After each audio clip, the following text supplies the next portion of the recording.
नमः संस्कृतानुरागिभ्यः दर्शकेभ्यः स्वागतमस्तु संस्कृतपाठशालायाः अभिनवकक्षायां भवतां समेषाम्। अहमस्मि नारायण दत्तमिश्रः। संस्कृत पाठशाला की कक्षा में आज शब्दों के शुद्ध उच्चारण और शुद्ध लेखन की श्रृंखला में चर्चा एक ऐसे शब्द की जिसके मूल को या प्रकृति को हम समझ लें या उसे स्मृत रखें तो हम अन्य भाषाओं में तथाकथित रूप से प्रचलित शब्द का उसी अर्थ में ही संस्कृत भाषा में भी अनुकरण के माध्यम से प्रयोग नहीं करेंगे।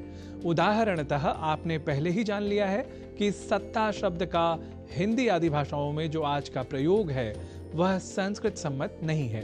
विशेषतः यहाँ ध्यान देने वाली बात यह है कि ऐसे शब्द तो मूलतः संस्कृत के ही हैं, अतः संस्कृत के मूल अर्थ में ही वैसे शब्द किसी अन्य भाषा में भी प्रयुक्त होने चाहिए।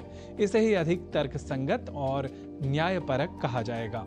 अस्तु, आज पुनः ऐसे ही शब्द की बल्कि एक ऐसे शब्द की चर्चा कर लेते हैं जिसका प्रयोग संस्कृतगत शाब्दिक व्युत्पत्ति के अतिरिक्त अर्थ में ही हिंदी आदि भाषाओं में धड़ल्ले से हो रहा है, और वह शब्द है सकारात्मक, जिसकी संस्कृत प्रकृति के कारण संस्कृत प्रयोक्ता भी संशयापन्न हो अन्य भाषाओं में व्यवहृत अर्थ को ही आत्मसात करने की दुष्प्रवृत्ति से बाधित हो जाते हैं। देखिए, संस्कृत व्याकरण में एक प्रत्यय है कार, जिसके लिए वार्तिक है वर्णात् कारः, अर्थात वर्ण बोधनार्थ या सम्यक उच्चारणार्थ कार प्रत्यय का प्रयोग होता है। अर्थात आपको कहना हो अ तो आप कार प्रत्यय का प्रयोग कर सकते हैं और आप कह सकते हैं अकार या अकारः, ऐसे ही क या ककारः। इसके साथ ही आप एक रोचक तथ्य यह भी जान लें कि संस्कृत वाङ्मय में एक प्रकरण परक नाटक प्रसिद्ध है मृच्छकटिकम, जहां एक पात्र आज के ही कई लोगों की भांति स श श इन तीनों वर्णों के उच्चारण को केवल और केवल श इसी रूप में उच्चारण किया करता था, अतः उसका नाम भी हमें वहां शकार के रूप में ही प्राप्त होता है। तो इसी वर्णात् कारः को ध्यान में रखते हुए जब हम स कहें तो सकार भी कह सकते हैं। और फिर सकार है आत्मा जिसकी, इस अर्थ में सकारात्मक या सकारात्मकः जैसे शब्द का प्रयोग हम संस्कृत में कर सकते हैं। अब बात कर लेते हैं कि आखिर हिंदी आदि भाषाओं में व्यवहृत सकारात्मक इस शब्द का समानांतर संस्कृत शब्द क्या है।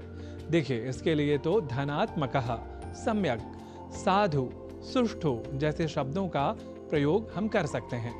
इसे वाक्य प्रयोग के माध्यम से भी समझ लेते हैं। जैसे हिंदी में वाक्य हो, वैश्विक संदर्भों में भारत सदैव सकारात्मक व्यवहार करता है, तब हम इसे संस्कृत में सकारात्मक शब्द का प्रयोग न करते हुए तथाकथित अच्छे या धनात्मक अर्थ को आत्मसात कर कहेंगे वैश्विक संदर्भेषु भारतम सदैव सम्यक व्यवहारम करोति।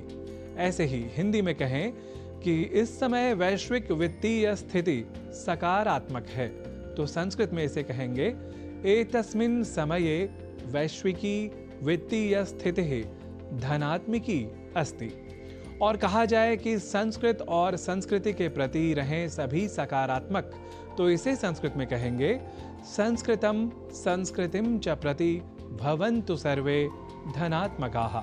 तो आप भी रहें सम्यक समीचीन स्थित्यां धनात्मक स्थित्यां वा इति शुभं कामयमानः नौमि सर्वान् संस्कृत प्रियान्।